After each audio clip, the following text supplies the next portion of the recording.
weapon, guy face, all faces, weapons, faces, and then right to Bob. We continue over, and we have another taser guy in this side, with two more guys with guns coming in. They'll start crawling away toward me. 1, 2, 3. Go. Get in! Get in there!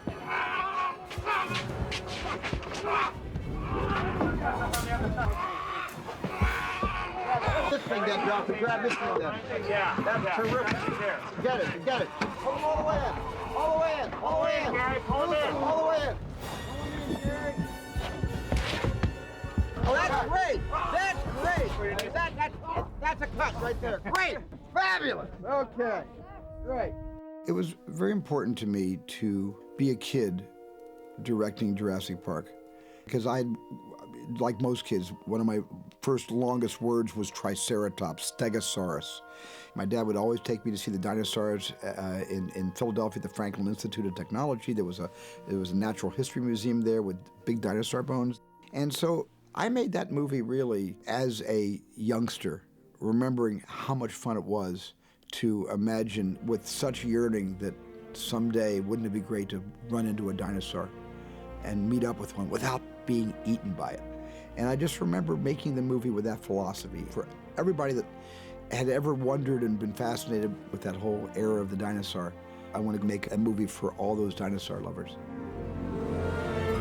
Dr. Grant, my dear Dr. Sattler, welcome to Jurassic Park. The most advanced amusement park in the entire world. What do they got in there, King Kong? We've made living biological attractions so astounding that they'll capture the imagination of the entire planet. How do you do this? I'll show you.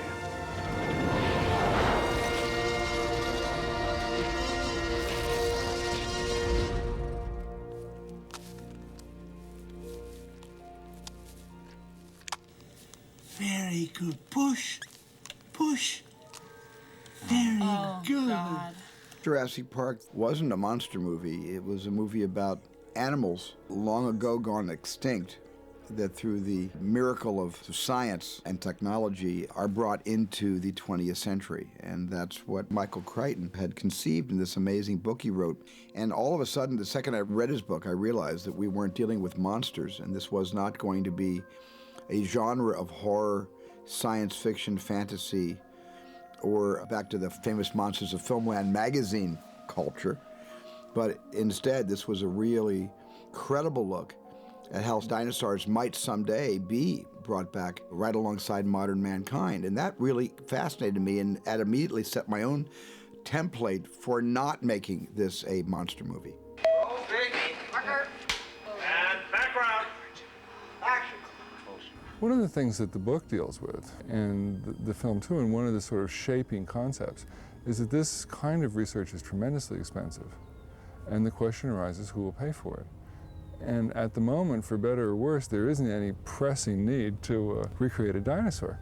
And in trying to think about how that might happen, or who would pay for it, the only thing that I could think of was that it would come from a desire for entertainment. We can charge anything we want, $2,000 a day, $10,000 a day, and people will pay it. This park was not built to cater only for the super rich. Everyone in the world has the right to enjoy these animals. Michael Crichton had come up with this spectacular notion that if you created a theme park where the DNA could recreate dinosaurs and you would have a place to keep them in an environment where people could feel safe, just like with other wild animals of the jungle, you could go and actually see a dinosaur. Dilophosaurus. It felt real, it felt extraordinary, and it had tremendous dramatic potential. There's no doubt our attractions will drive kids out of their minds. Well, I was planning to make the movie, as much as possible with full-size animatronic dinosaurs. And the only person on the face of the planet that could pull that off was Stan Winston. He had an amazing shop. He had great artisans, and he had great technologists working with him.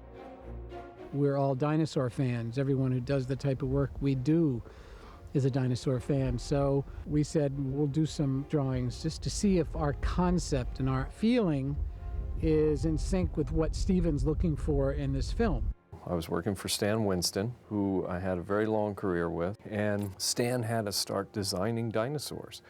And Mark Crash McCreary was essential in that, and I was fortunate to have a hand in, coming up with color schemes and things like that.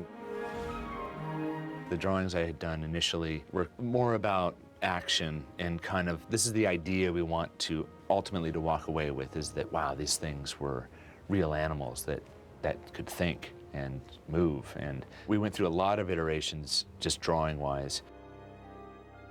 The ground floor of the process was to come up with the look of each dinosaur and to weave in information now that was coming out about the dinosaurs to try to make these as accurate as possible. And look at the half-moon-shaped bones on the wrist. It's no wonder these guys learn how to fly. Well, the first person we went to was Jack Horner, not just to achieve an authenticity, but we wanted a credible resource that could back up several theories that we were sort of expounding. And one was that dinosaurs eventually evolved into birds. And even the word raptor means bird of prey. And that's something that Jack Horner believes in and could defend if necessary. And Jack Horner became our credibility. Then we started working on maquettes, and we had done a little small 1/16 scale Tyrannosaurus Rex maquette. Then we did a 5th scale maquette that had all of the details on it, so Stephen could really see what it was going to be. And then we projected that up large.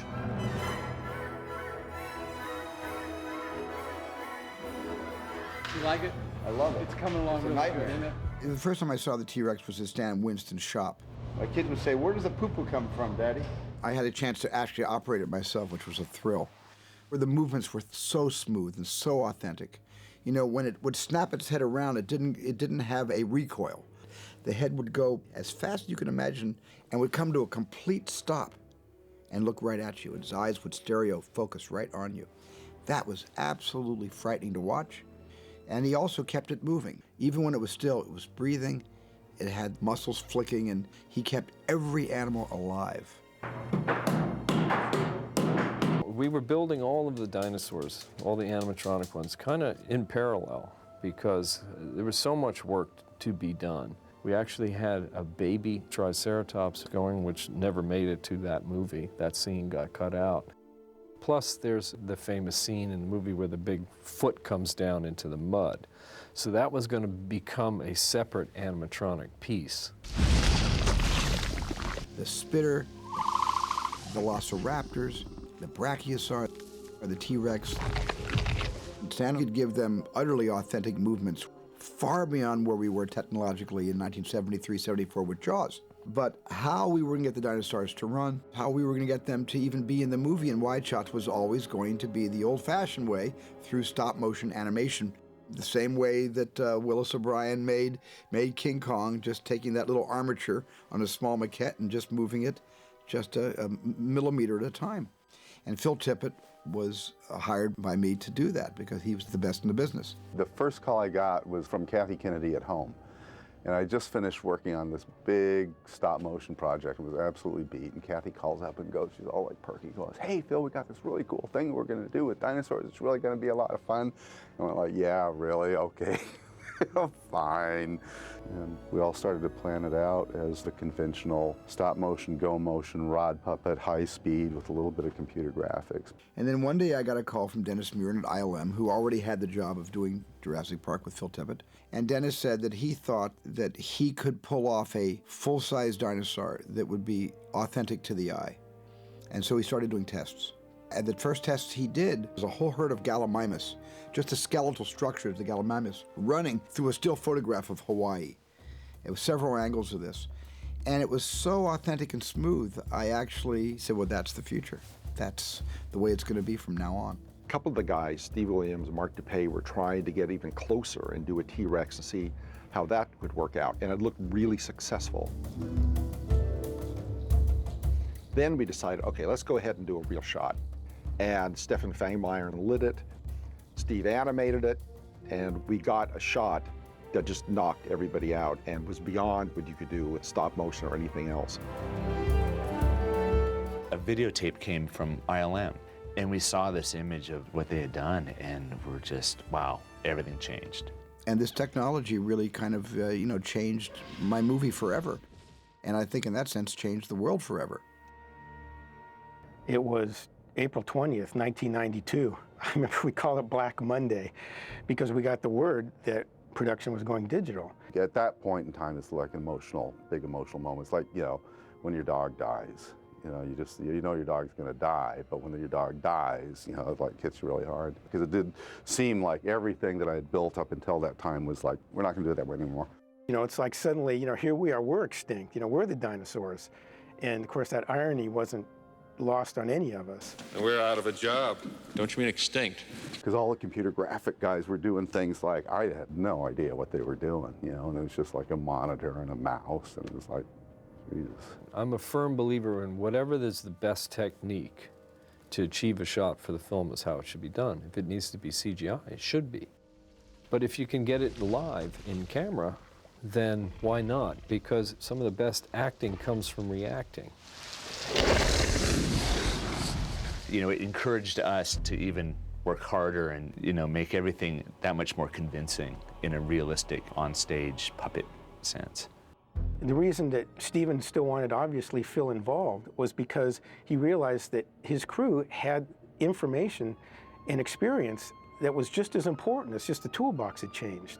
So what was developed was the DID, or dinosaur input device, which was a traditional stop-motion armature with motion encoders, which would translate anything we animated into a computer model. So it bridged the gap of stop-motion animation into the digital age. It was exhilarating when we realized that there was a new way to do this and that we were going to be able to create a lifelike looking dinosaur on a level that we never before imagined, and that we were on to a whole new way of looking at Jurassic Park.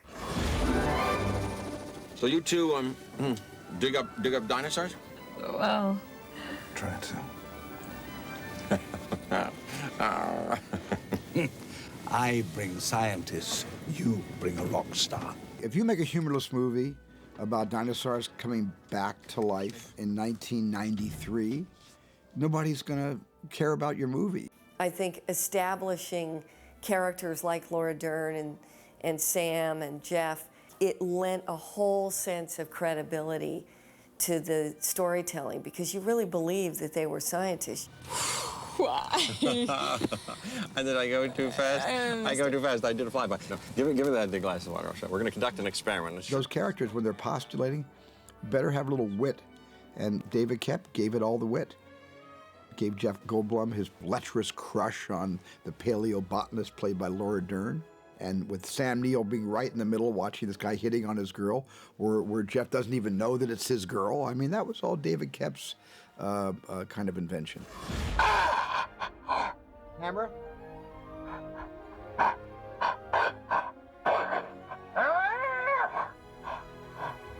Look at Alan, Kelly. Look at Alan, quickly. We had to pretend to be scared, and Steven Spielberg going through a bullhorn, you know. So that was kind of more funny than anything.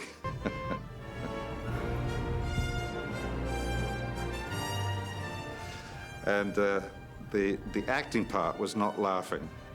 Cut. Very nice. It's not easy.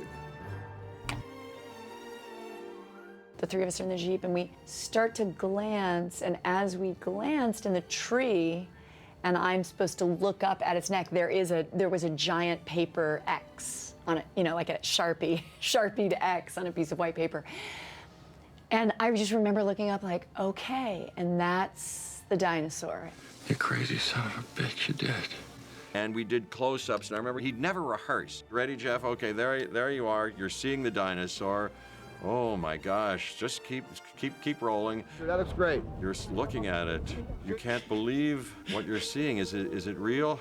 It now strikes you funny. You don't even know why. You know, and he's just talking me through it, and I'm kind of acting. I enjoyed that a lot. You know, the first sort of few days of filming, you really had to get your bearings because it was all so new for us. I mean, just to be in sync with what we were looking at and what it would feel like and look like. We had no idea what we were going to see.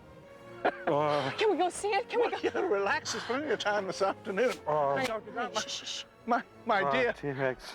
welcome to Jurassic Park. The actors certainly did their jobs, and they believed who they were, and that's all an audience needs, is to believe that the characters are believing in themselves, and that's what the actors did so well. We've been in pre-production for 50 million years on this movie, Jurassic Park, by golly. He just hung out with us. He bonded with us. He played games with us a lot on the set. And in between playing games, he would throw in a question about our upcoming scene. And he worked with us so seamlessly that we would do anything for him in the performance on the scene. So you really admire him. To you, he's like a movie star because of your interest in paleontology. This is everybody else's equivalent of a Tom Cruise or a Kevin Costner or a Sam Neill. I think that he just had a lot of respect for kids and had a lot of respect for their talent, you know, and their intuition. I always felt so much freedom with him. I always felt like I was a part of the collaborative process, you know, that it wasn't just he was telling me what to do or he was talking down to me. It was always, what do you think? And what do you think we should do for this scene? And he trusted my ideas and he let me do that. And then my teacher tells me about this other book by a guy named Backer. Backer. And he said, slammed on his face, and he slid. Good. And it was that kind of relationship where I felt like a part of the gang rather than like an outsider looking in that I think brings out such great performances in children. Grandpa! Kids! And I'm a big fan of Richard Attenborough's. I knew Dickie before I cast him in Jurassic Park and liked him a lot and just saw him as John Hammond. Let's get the camera right in here, see if we can get Richard right in here. Richard, you might have to, yeah, there we go, yes sir. Being an actor and a director, he knows to move that much farther to that side. You know, it was interesting to watch Hammond's character suddenly realizing that he might have gone mad. He doesn't utter those words, but he's certainly feeling, what have I done? And only Richard Attenborough, I think, could have pulled that off with such dignity and also with such tragedy. Hold on to your butts. Sam Jackson was in it, you know, before he became a big star.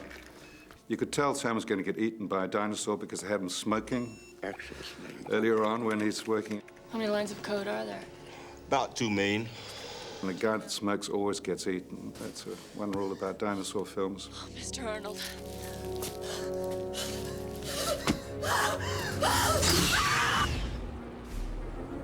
Because it takes place ostensibly on an island, we were thinking about shooting in Costa Rica. But Stephen was a little concerned about the infrastructure, that is, whether we'd have roads and whether we could get equipment there and other kinds of facilities that we would need. So we opted for a place where he had worked before, the island of Kauai in Hawaii. And that became the exterior jungles during the day.